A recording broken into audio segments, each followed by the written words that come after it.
పేరెంటింగ్కి ఒక టిప్ చెప్తాను. అదేంటంటే 10th క్లాస్ కానీ ఇంటర్మీడియట్ కానీ చదివిన పిల్లలు మీ ఇంట్లో ఉంటే ఈ సమ్మర్ టైంలో మీ పిల్లలకి 4 పనులు చేయించండి. ఒకటి, ఇంతవరకు వాళ్ళు చదివి ఉంటారు కాబట్టి లెట్ దెమ్ ఎంజాయ్. వాళ్ళు ఎప్పుడైనా సెల్ ఫోన్ చూస్తూ ఉంటే మరీ కంగారు పడిపోకండి. సెల్ ఫోన్ ఎడిక్ట్ అవ్వడం ఎప్పుడూ మంచిది కాదు, కానీ ఎంత టైం చూస్తున్నారు అనేది కూడా చూడండి. అలాగే let them enjoy, let them play, హాయిగా ఆడుకునే ప్రయత్నం చేయమనండి.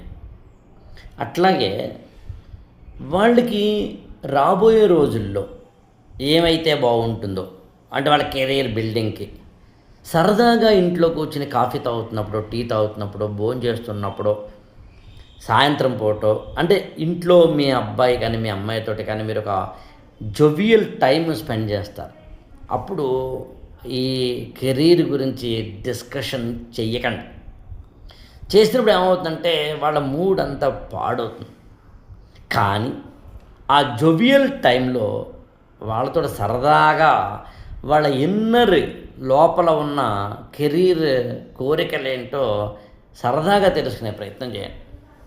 ఉదాహరణకి, అరే డాక్టర్ ప్రొఫెషన్ భలే ఉంటుందిరా, మొన్న ఒక డాక్టర్ని కలిసానని అన్నారనుకోండి.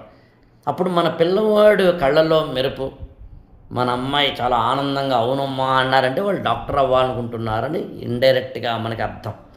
వాళ్ళకి తెలియదు ఆ విషయం, వాళ్ళ సబ్కాన్షియస్ మైండ్లో అది ఉన్నట్టు లెక్క. అప్పుడు మనం ఐడెంటిఫై చేయాలి. లేదా డాక్టర్ ప్రొఫెషన్ అని అన్నారనుకో, వాళ్ళకి ఇంట్రెస్ట్ లేదని, అప్పుడు మనం అవాయిడ్ చేయొచ్చు ఆ కెరీర్ని. ఇట్లా ఉదాహరణకి, అరే ఐఏఎస్ అవ్వడం చాలా కష్టం తెలిసినారా అని ఎవరు అన్నారని మన పిల్లవాడు చెప్తే, అవునమ్మా చాలా కష్టం, నా వల్ల కాదు, అయ్యో బాబోయ్ అంటున్నాడా, ఏం కష్టం కాదు నేను అయితే తీరుతాను అంటున్నాడా, అంటే ఒక జోవియల్ టైంలో సరదా మాటల మధ్యలోంచి ఆ కబుర్లు పిచ్చాపాటి ఆడుకుంటున్నప్పుడు వాళ్ళు అందులోంచి బయటకు వచ్చి మాట్లాడేది ఏదైతే జరుగుతుందో అక్కడి నుంచి మనం వాళ్ళ కెరీర్ని బిల్డ్ చేయొచ్చు.